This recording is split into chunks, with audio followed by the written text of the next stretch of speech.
Well, if you've just joined us, we are coming to you live from our studios in Auckland Park, Johannesburg. This is the Week in Review. It's where we take a look at some of the top stories to come out of the week. Of course, what has also kept South Africans talking. As always, I'm your host, Liesl Wilson. Let's start off by taking a look at your headlines. KwaZulu-Natal government is appealing for calm amid growing threats to shut down parts of the province through violent protests. South Africa's National Coronavirus Council will be meeting tomorrow. This as positive cases in the country continue to soar. And in sport, Kgodatso Montjane has made history by being the first black woman to reach the singles final at Wimbledon. She is also through to the doubles final as well.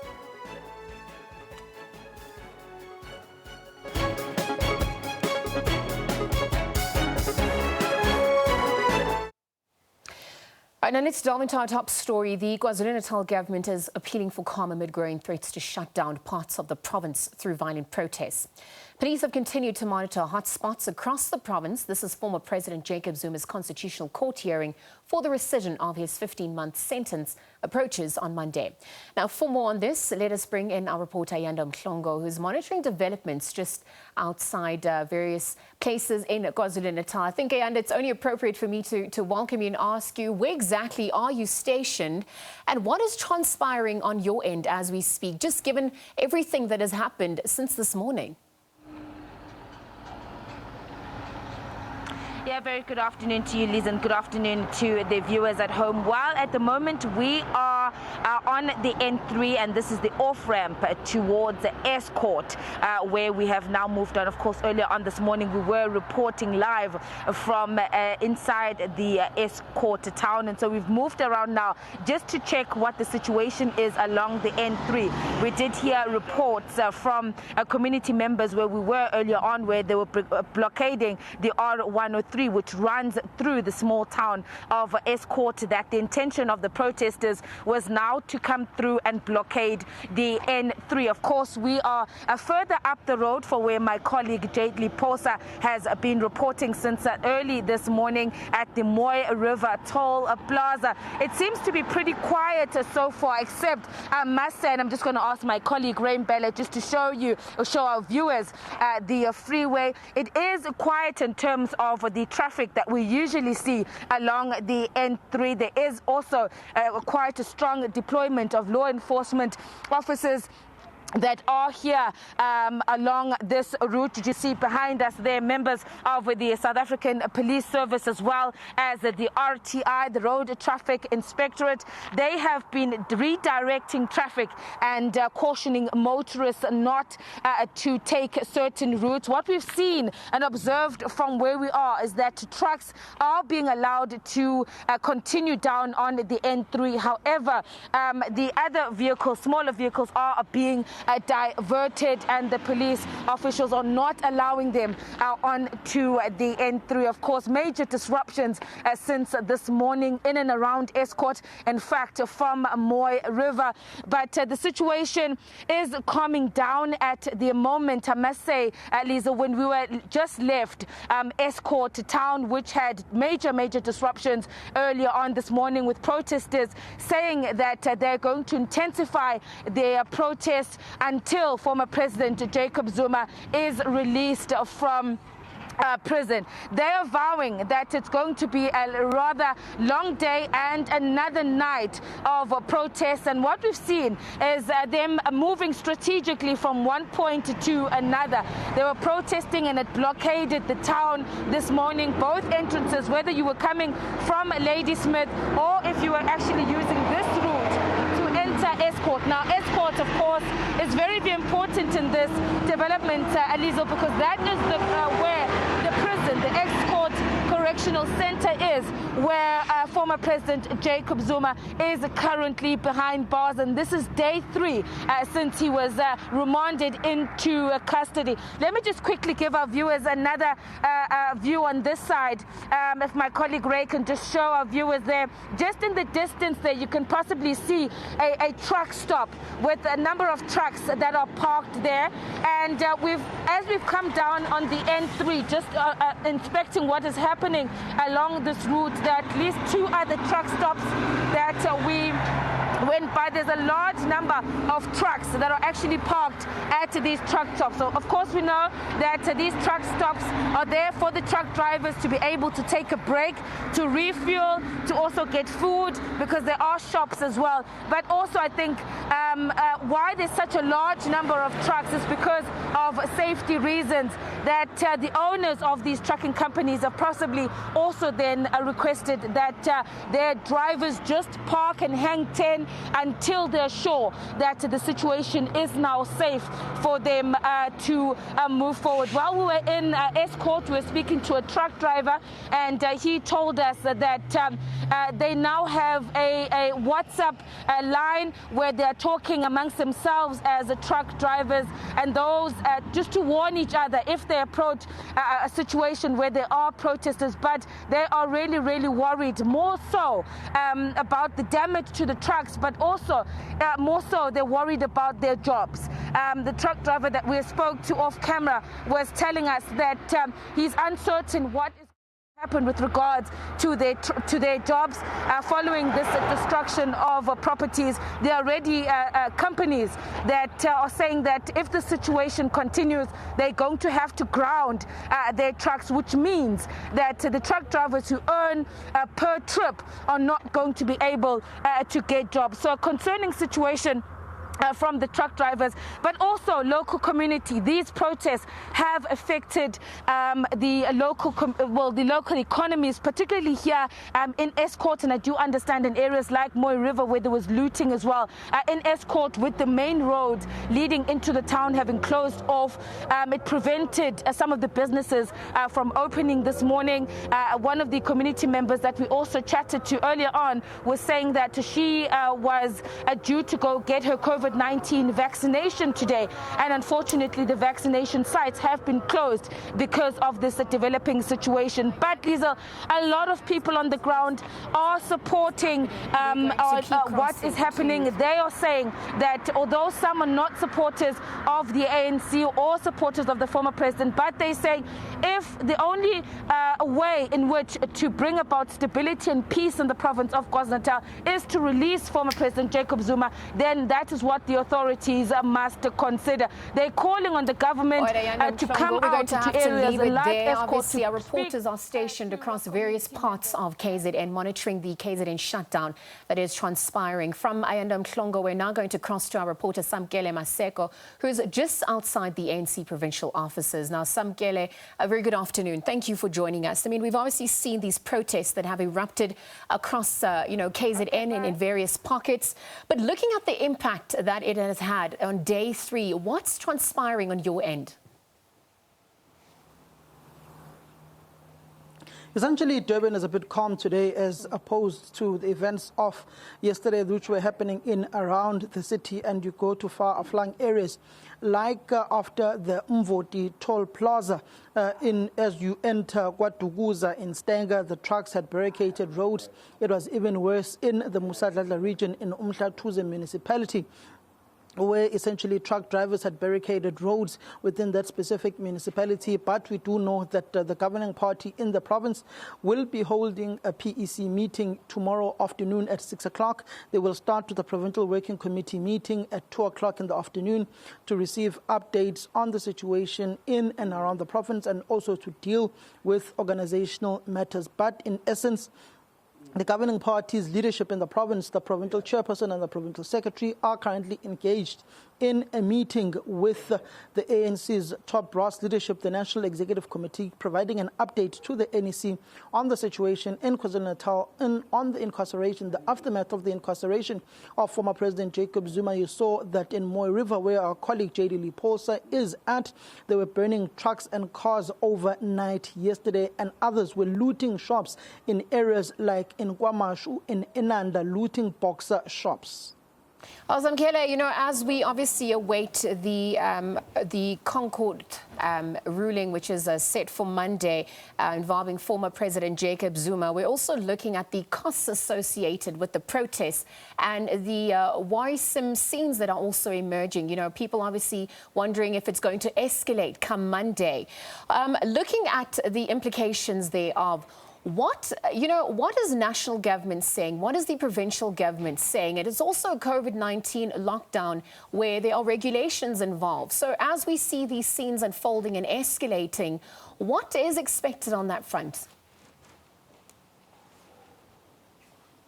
Essentially what is expected, we saw the Premier of the province, Gala, in a video clip that was sent out on the Twitter profile of the provincial government in KwaZulu-Natal, done by his spokesperson in his office, Lennox Baba. So they were essentially saying that they are calling for calm in the province as there is an aftermath on the arrest of former President Jacob Zuma. In fact, on Monday, Liesl, just to have a point of correction, it is not a constitutional court judgment on the rescission application of the former president. It is set down to be heard on Monday, where there will be arguments presented by the senior counsel, Advocate Dalimpofu, representing former President Jacob Zuma, to the Constitutional Court, and there will be counter-arguments, heads of arguments, that will also be presented by Advocate Tembeka Ngcukaitobi, representing the State Capture Commission of Inquiry, and will probably have the Helen Suzman Foundation, which will also be providing its own heads of arguments should they feel there is a need to join that rescission application to oppose it, just like they did oppose his stay of execution of arrest at the Pietermaritzburg Regional High Court with AFRI Forum as well. So essentially on Monday, on the 12th of July, ConCourt will sit down to hear the application for rescission by former President Jacob Zuma, led by Advocate Dalimpofu, with the State Capture Commission of Inquiry, led by Senior Counsel Advocate Tembeka Ngcukaitobi, opposing that application on Monday. So judgment may be on the same day. It may also be reserved by the Constitutional Court, which is essentially the first application of its kind at the Constitutional Court, where legal opinion makers and those who are policy and those who are judiciary gurus or scholars of the judiciary, they were essentially divided on this particular matter, some even claiming that the Constitutional Court would not even entertain a frivolous application by former President Jacob Zuma on the rescission application. But to their dismay, it was granted by the Constitutional Court. And also, you'd heard the arguments by people like Lawson Naidu of KESEC saying that such an application does not mean that the former president still does not have to admit or present himself to a correctional services facility. He was proven to be correct, as that order that he must present himself to a correctional services facility and that the Minister of Police and the Police Commissioner must arrest him was still true, and effectively led to the former president being held in custody. I repeat, as opposed to the view that he handed himself over because the former president had missed Sunday's deadline to hand himself over to a correctional services facility and to the police for processing. Samkela, thank you very much for just clarifying the narratives around that question as well. I think just to wrap up this conversation, we're looking at the protests emerging in KZN, in former President Jacob Zuma's name. Is this going to help or damage his situation going forward? The judiciary is independent and is not swayed by any political theatrics or I saw a tweet earlier on by the likes of Sandile Songezo Zibi, rather, who was saying that South Africans will not be held hostage by a situation where there is engineered social unrest within the province in order to try to get the former president out. You saw a situation as well where the state was trying to stamp its authority on those whom have been found wanting by the judiciary of the country. So in essence, one may not say this will hamper or this will harm or this will assist former President Jacob Zuma's case, because it's an unprecedented judgment that has come to see a former head of state who had just exited office about 3-4 years ago, being incarcerated in democratic South Africa. But they always say, and a signal, as analysts have said, was strongly sent by the judiciary, that no one is above the law. Even if you've been in the commanding heights, you've been at the top of the political and governance food chain, you are not above the law. All right, Samkele Maseko, we're going to leave the conversation there. Thank you very much for giving us your analysis. Samkele Maseko is just outside the ANC provincial offices. Moving on from Samkele and Ayanda Mhlongo, we're going to perhaps move on to the SABC's political editor, Mzwandile Mbeje. He's going to also give us an analysis. It's been a dramatic week in South Africa. We're looking at the Concourt rescission judgment that's set to take place tomorrow. We've got the National Coronavirus Command Council also concerned about some of the cases and the numbers emerging in the country. Let's start off with what is transpiring with the back of our reporters Ayanda and Samkele and their analysis. How worrying is the situation going forward? A very good afternoon to you, Lizelle, and the viewers. It is indeed a big worry because this situation is impacting on so many fronts. Yep. Right now, our country is struggling as it is in terms of the economy. When then there are efforts that are actively stopping the economic activity, it simply adds to the current situation we are facing. We are facing the pandemic. We are facing the economic situation. So those issues really, you combine all of them, the country is basically sinking further. So I guess those in authorities must really take heed of this and address the situation as soon as possible. So we've heard from the provincial government asking for calm, calling for calm, in fact, but we're looking at the implications that these are going to have, the costs associated. We're speaking to Ayanda. She was telling us about the security implications and worry of job security as well, amongst many other issues. When we look at these shutdown protests in KZN, also ahead of Concourt ruling for that application, for the rescission application on Monday. I mean, their supporters have vowed to not stop until former President Jacob Zuma is released. What is government going to be doing on that front? Well, I think as my colleague Samkele did indicate earlier, that obviously the feelings, there's nothing you can do about the feelings of the people and their emotions. As a country, Lizelle, we decided that when we reach a point where we don't agree, we'll have a structure or an institution called the Constitutional Court. And then we decided as a country that that Constitutional Court will be the highest, is the apex court. Yeah. So which means once it has decided, you may not like it, you may like it, so you have to abide by it.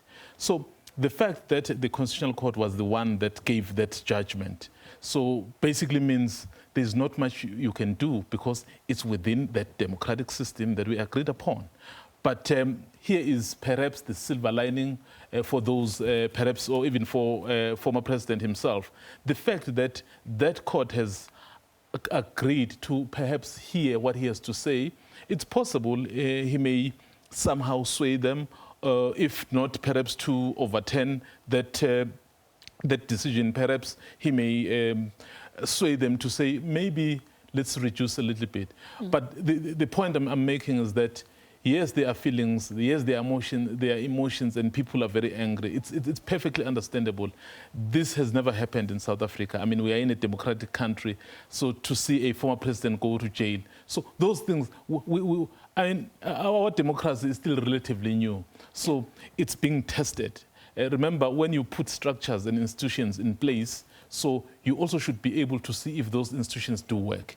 In this instance, it's being tested to their limit. So it's very interesting to see that at least on Monday, this issue, the rescission issue, will go to court, and perhaps it may, I don't know what it will do to the emotions of the people. Well, speaking about testing the Constitution to its limits, I'm wondering about the perceptions that it's having, you know, in places further afield on the continent and outside of South Africa, the world over. How is this scenario being interpreted? It's being seen in two ways. Those who perhaps believe in what you call your rule of law. Yep. And so they are basically saying, wow, South Africa is really on the right path. But then there are those who are saying, well, actually, this rule of law is being used to to deal with certain individuals. And you'd see some of the packages that we're doing, commissioned by our foreign editor, Sophie Mkwena, from across the continent. I mean, you could see that people had varying views. Others, I remember, I think someone from Zimbabwe was basically saying, I think South Africa wants to prove a point that they have the best constitution. So as a result, he feels they have always wanted to get Zuma as the highest man to prove that they are working. So it really depends who you're speaking to. If you're speaking to those perhaps Western established democracies, they'll basically say, wow, this is working quite properly. But though there are those who may have their own misgivings about it. But you know what? We will never think the same. So here we are today. Mzwai, then moving on to another pertinent issue that cannot be ignored, the elephant in the room, the increase in COVID-19 cases in the country. It's now surpassed 22,000. We're looking at the lockdown measures and prevention measures that have been put in place to perhaps curb the spread of the COVID-19 infections. But with these alarming stats that are emerging, is there a likelihood that we can expect an announcement soon? What can we expect on that front? You know, actually, even more worrying are these kinds of gatherings because, remember, the virus spreads because we gather. And in fact, our scientists, or scientists in general, have warned that, guys, limit gatherings. But we do see those gatherings continue. So which means it's really a cause for concern. But as for what should happen, I think the president himself made it clear when he announced a 14-day level 4. He basically said after 14 days, we will come back and see where we're going. But from what we have experienced since he announced the level 4 and now, there is no way he could even contemplate what is the word? Loosening the restrictions. Perhaps because level 5 is deadly to livelihoods. I suspect they may say compliance. So it is indeed expected that the president will at some point report back to the nation, because he had said it himself to say it's for 14 days, everyone is watching. After 14 days, so when are you speaking to us? So we're expecting that when he finishes those meetings that he is having tomorrow, remember, as you have said, he's meeting the Command Council tomorrow. Yeah. After that, I think they'll give us a direction. So when he's speaking to us, is it tomorrow, is it Monday? But basically, I think as soon as they are able to have a picture of what they want to say, they'll communicate to us. All right, Mzwai, let's leave that conversation there. Thank you very much for joining us. Of course, SABC politics editor Mzwandile Mbeche just giving us the latest that obviously transpired as the continued KZN Shantan protests are happening within the province, and also an update on the National Coronavirus Command Council that is set to meet, awaiting what the imminent announcements will be derived there from there on too. We're going to take a quick ad break. We continue with more news and updates on the other side of this. Do stay tuned.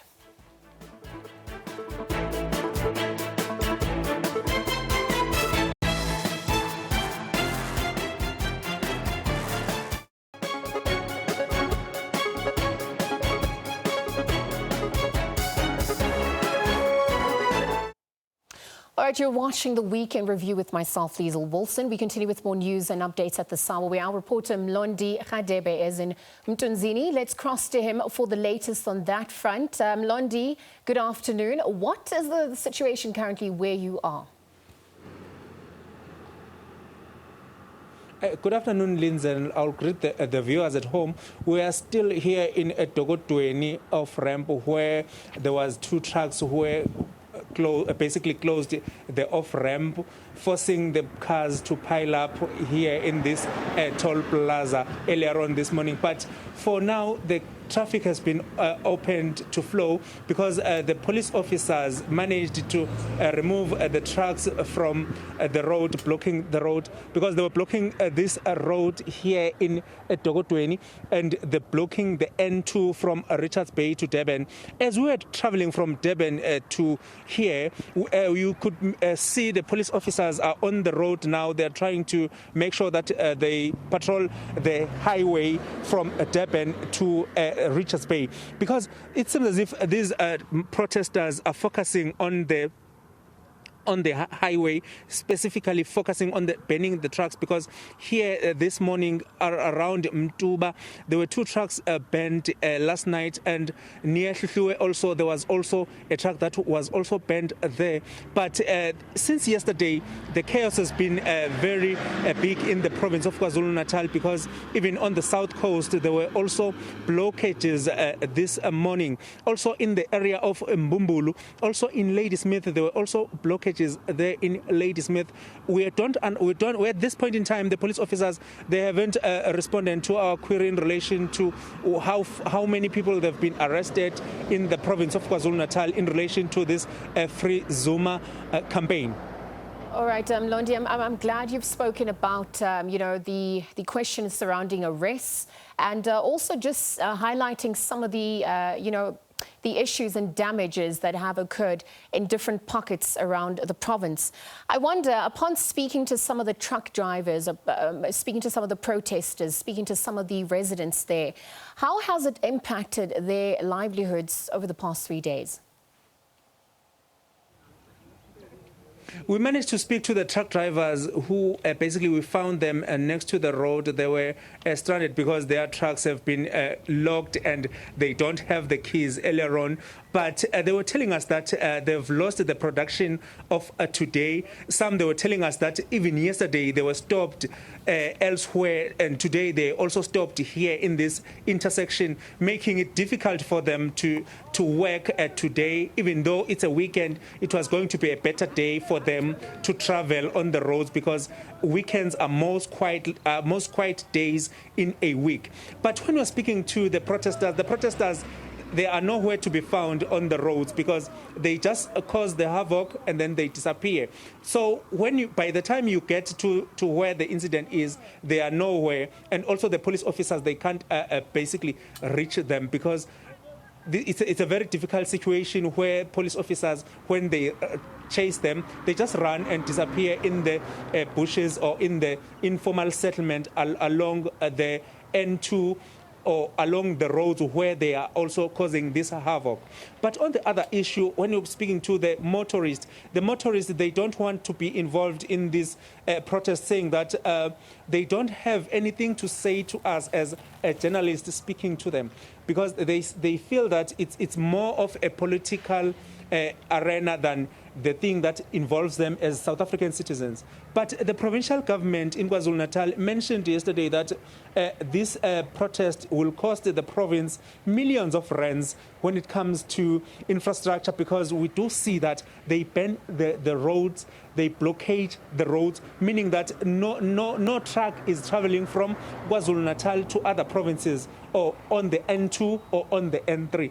Back to you, Lizelle, in studio. Londi, absolutely. Quantifying the costs associated to the damages that have been incurred over the past few days, this week alone, is, we're going to have to see how it measures up. I think just in conclusion, for those who are not familiar with the area, perhaps where you're also stationed, when we look at alternative routes available for, truck drivers, logistics, and also motorists at large, what has been rearranged on that front?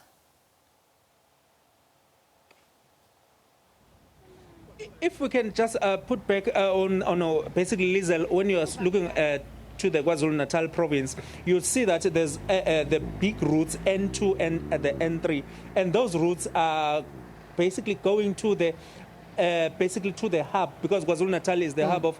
We've got the harbor there where they collect the containers when they go to other provinces. So if you block those routes, especially, you are basically affecting the economy of the country.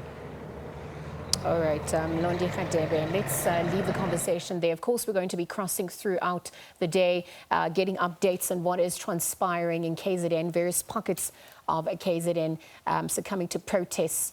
And obviously, our reporters are stationed on various fronts. But from our reporter, let's move on to Dr. Charles Singh. He's an international relations consultant, perhaps looking at the week that was, looking at some of the pertinent issues emerging from what has transpired this week. We're going to chat to him. Very good afternoon to you, Dr. Charles Singh. Thank you for joining us. I think current situation that is obviously transpiring regarding the KZN shutdown and the protests emerging. We're also looking at the application to stay former President Jacob Zuma's arrest, which was dismissed with cause by the Pietermaritzburg High Court. And obviously the High Court suspending Ace Magashule. I think before we get into the nitty-gritties of what has been transpiring, what are the perceptions of the way of what's unfolding in South Africa to date? Let's not limit it to the continent alone. Yes, thank you very much, Lizelle. Good afternoon to your viewers. It has quite been a busy time here in South Africa, of all the political and the judicial problems and the reviews which are happening, the protests. It's quite unfortunate that it's unprecedented on the 21st century of our countries this time, especially South Africa, which gained independence not later than 25 years. We continue having protests and people on the streets and the disagreements and lack of working together as a sense of having unity to also understand, to show leadership, especially the ANC who is in government, and as well as the president of South Africa, to explain to those people that indeed what has happened is a judicial system which has taken step because former President Zuma took up the stage instead of working with the judiciary to make people understand that this is what is actually happens and will happen to anybody, including him, should he choose to take that step. Well, we've certainly seen that no one is above the law. And when we look at the application to stay, for former President Jacob Zuma, his arrest, which was dismissed with cause by the Pietermaritzburg High Court. What was your take on what transpired in this week? I think, we pray that Advocate Dalim Pofu shouldn't take a step that Advocate Skakane and all those predecessors who were representing former President Zuma's view, to fight the system that he co-authored as himself as President of the Republic of South Africa, where he was sworn in twice and he presided over the biggest movement on the continent, which is the ANC.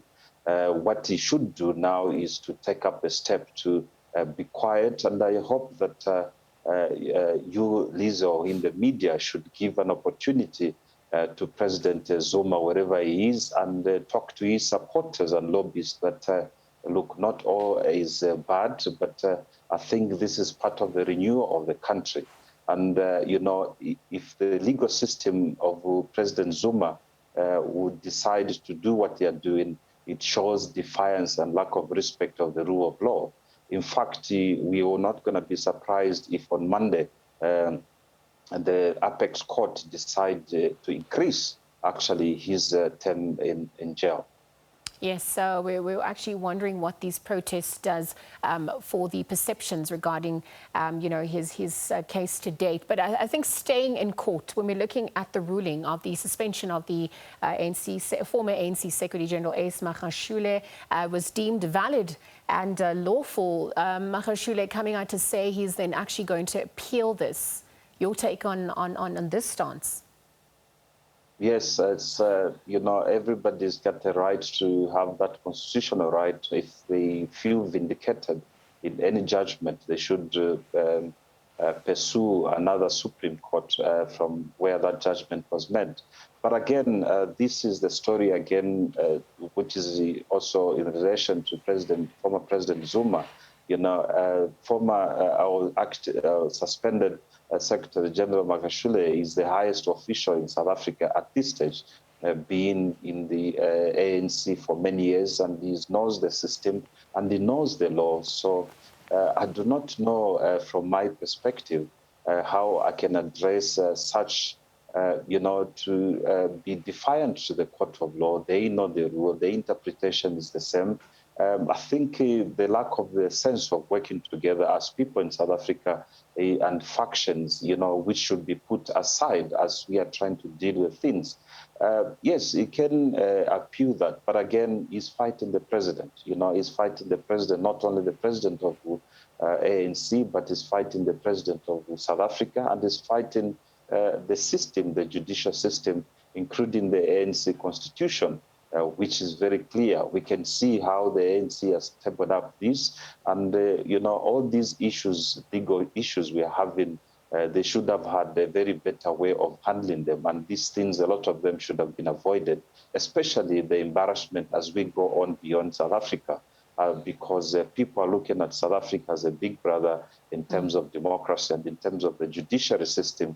But if we wash our dirty pants in the public, not only dirty pants, but stand dirty pants in public, it creates a very bad impression to the rest of the continent. Are we only trying to protect or to make sure to say that our constitution is supreme, or are we using the constitution, the judiciary system, the third arm of government to settle our scores? Or was it just a plan that certain individuals will be removed? You must remember, Lisa, that there's many people who faces the law, and some of only these people we yet to come and see what is happening as we move forward.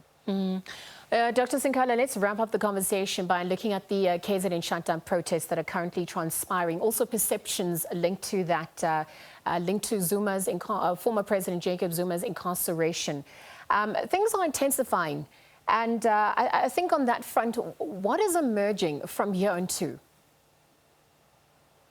Yes, we can see that it's not only political emergency of those who protect and lobby for former President Zuma, and we can see also that we should not rule out the criminal elements, because, criminality takes chances on opportunities such as this. So when they hear that in KwaZulu-Natal, this thing is happening. So all the criminals now, those who's been hijacking trucks, we've heard about what has been happening in KwaZulu-Natal.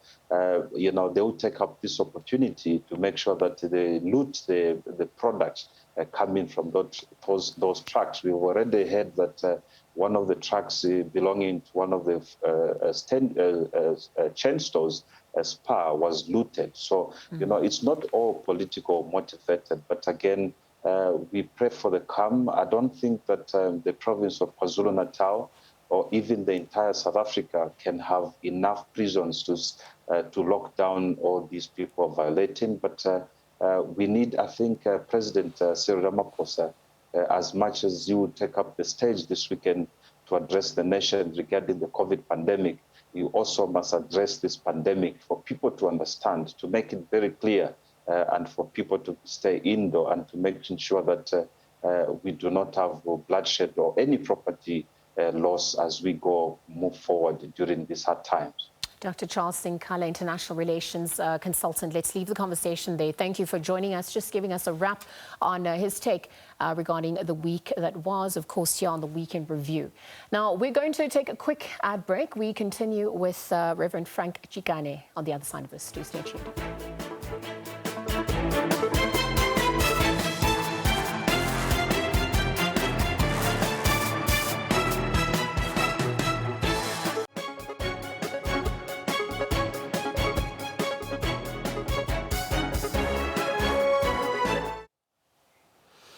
This is the Week in Review with myself, Liesl Wilson. Reverend Frank Chikane, who is on the initiators and leaders of the Defend Our Democracy campaign, says he has no issue with former President Jacob Zuma getting a presidential pardon if he applies for it, but he must first admit to his mistakes. It comes after former President Jacob Zuma was sentenced on Wednesday. Reverend Frank Chikane now joins us to discuss a little bit further. Reverend Frank Chikane, thank you for joining us. When we're looking at, as a leader, the issues of accountability are synonymous. Now, we're looking at the processes, perhaps in applying for pardon. Ultimately also involves the Department of Justice, who will assess the guidelines and then perhaps make recommendations to the president, who will then decide from there on too. But we're looking at the degree of difficulty associated with granting such a pardon. How easy is it to obtain? What are your thoughts on that possibility for former President Jacob Zuma? Yeah, let me just say thank you very much for inviting me to your program and your those who are watching it. Let me just say, ma'am, that on this matter, I can't speak on behalf of Defend Our Democracy campaign, because the issue of pardon has not arisen at that level. At that level, the discussion is about making sure that no one acts above the law and that all of us are subject to the Constitution and the laws of this country. I think we should keep that at that level. And it doesn't matter who it is, the status of a person shouldn't matter. Ordinary people go through that process, and therefore we should accept that. And that's the Defend Our Democracy campaign. On the issue of a pardon, I was asked by the Business Day journalist, because they know I've been in the presidency, and said, what do you think about a pardon? Now, I must say, pardons are not easy, especially for political purposes. Some of the cases we dealt with were very difficult. I won't refer to that at this stage because they involve people. Then there are ordinary people who need pardon for one reason or another. And the presidency works with the Justice Department. The Justice Department has got regulations that guide officials before they make a recommendation. But the request for the pardon must come from the person who's affected. It's not something that you just decide and say, I'm going to do it. So in a sense, we are putting the cart before the horse. If a former president asks for a pardon, then it would have to be dealt with following all the processes that go with it. What I indicated when I was interviewed earlier was that a pardon works easier when a person says, you know, I made a mistake, or I misjudged the situation, or, you know, and this thing won't happen again. You know what I'm talking about? Yeah. Then you are likely to be pardoned, which is different from the US one that I don't understand, where the president pardons people, his friends, pardoned his friends, and irrespective of, I don't understand that. But in any way, that's the United States. In South Africa, we don't use a lot of pardons. So the president of the country is the one who would have to make that decision. But the matter is not before, as far as I know, before us.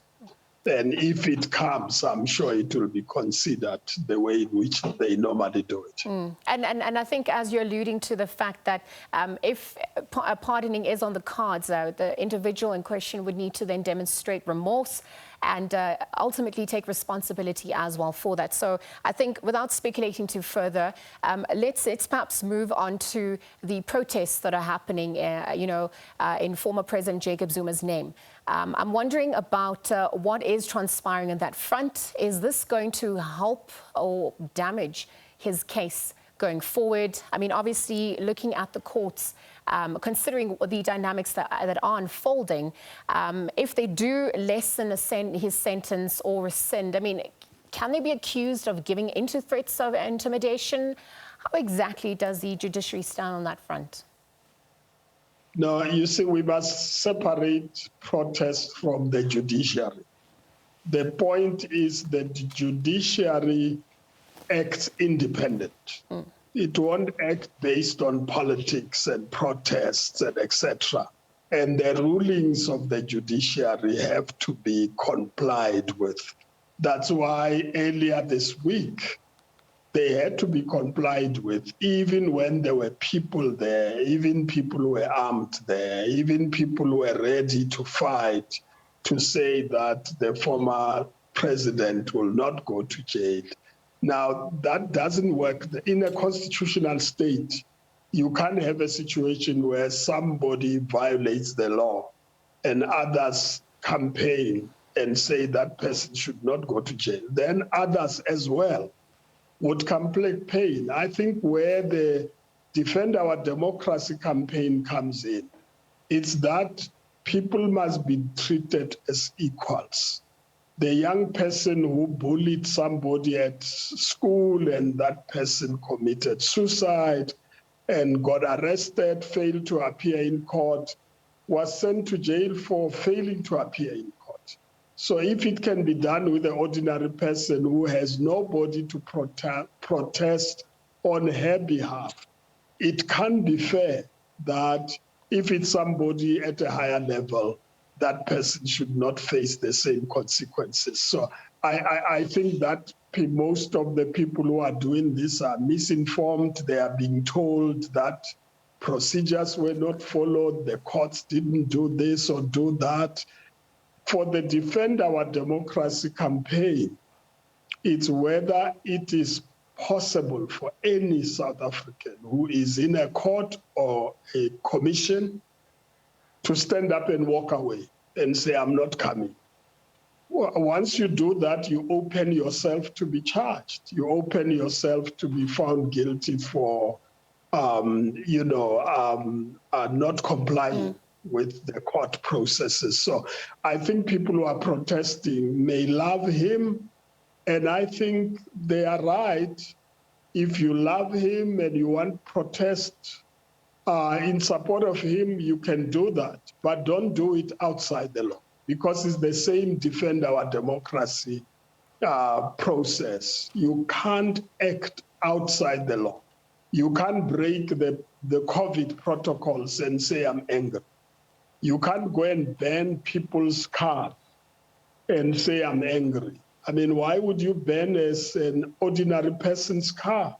You can't go and ban trucks with goods, because those people have nothing to do with this story about the former president going to jail.